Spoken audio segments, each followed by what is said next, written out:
Let's start with some numbers. What's the GDP of Japan? It's a massive 4.8 trillion, not a small number at all. And following that, Germany stands there with a strong 3.6 trillion. Not to mention again, we are talking about a lot of money here.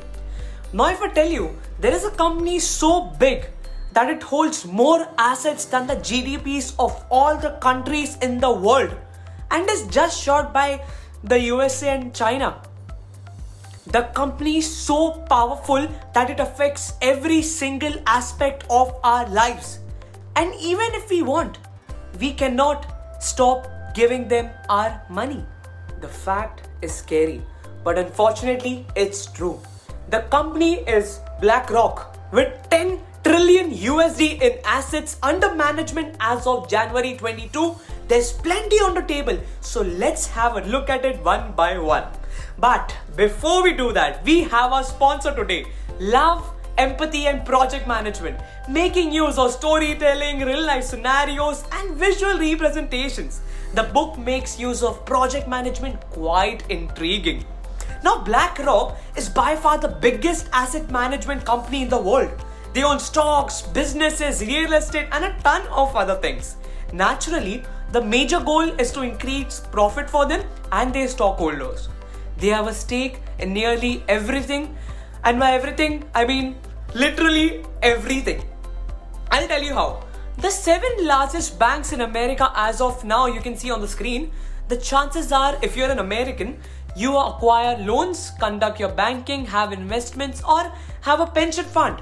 One of these banks is involved in some manner, correct? Who, however, owns these banks?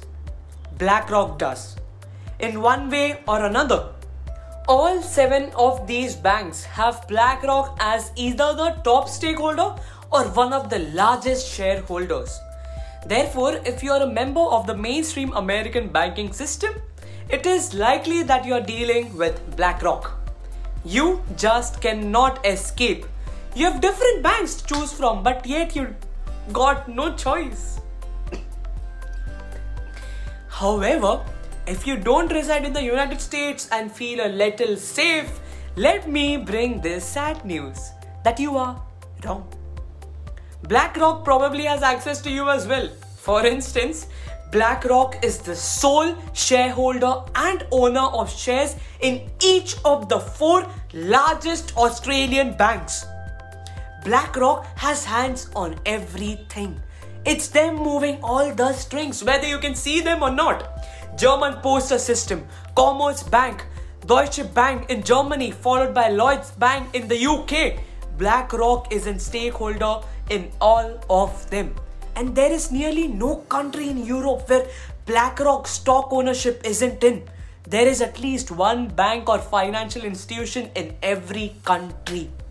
Talking about the escape, there is no escape. Banks, insurance companies, pension funds, you put in your money, let they all be the rivers, and at the end they are to meet the sea. And in this world of finance, it is undoubtedly BlackRock.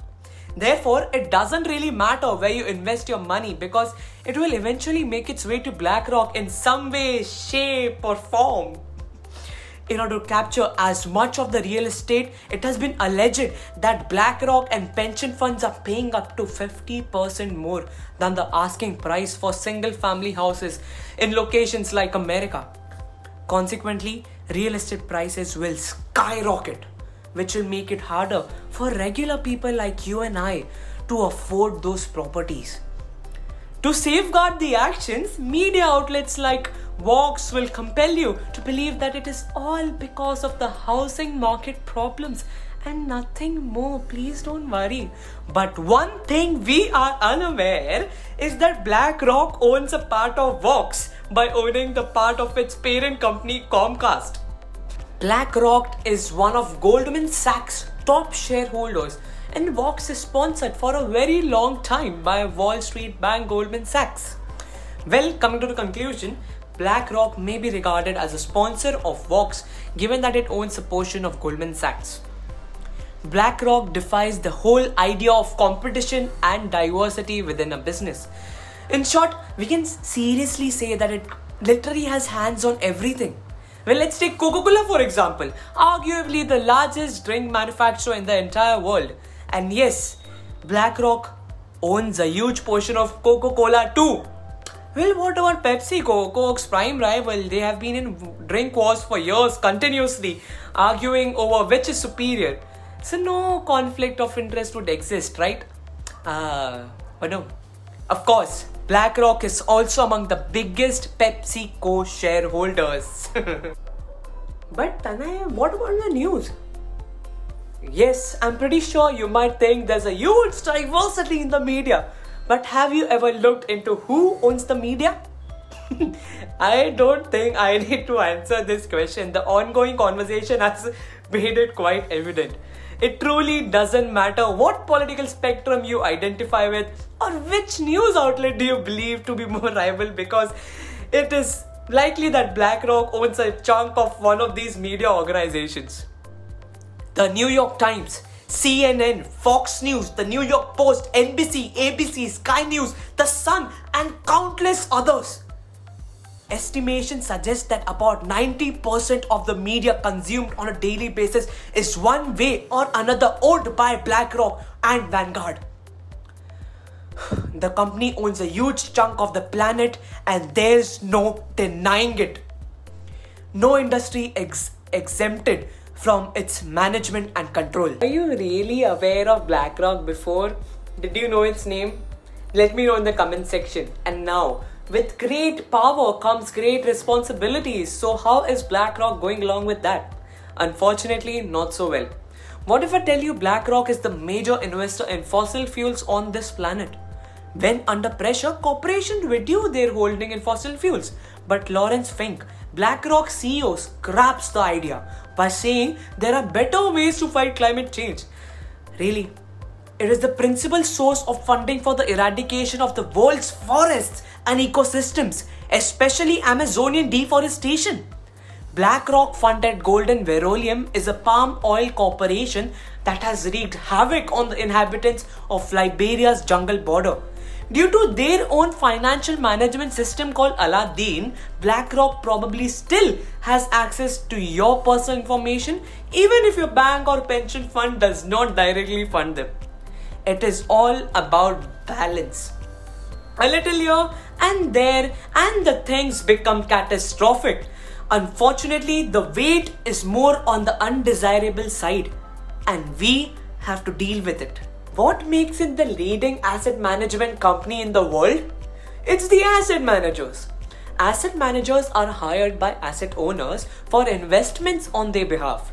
They carry out the investments and work in the best interests of their clients. Importantly, the investment results, whether negative or positive, belong to the client. Client assets are held by custodians. The third-party custodian facilitates trade settlements with counterparties and keeps the official books and records.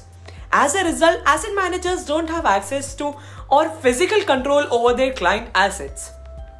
Asset managers are generally paid for their services. As a result, the asset managers and their clients' interests are in line.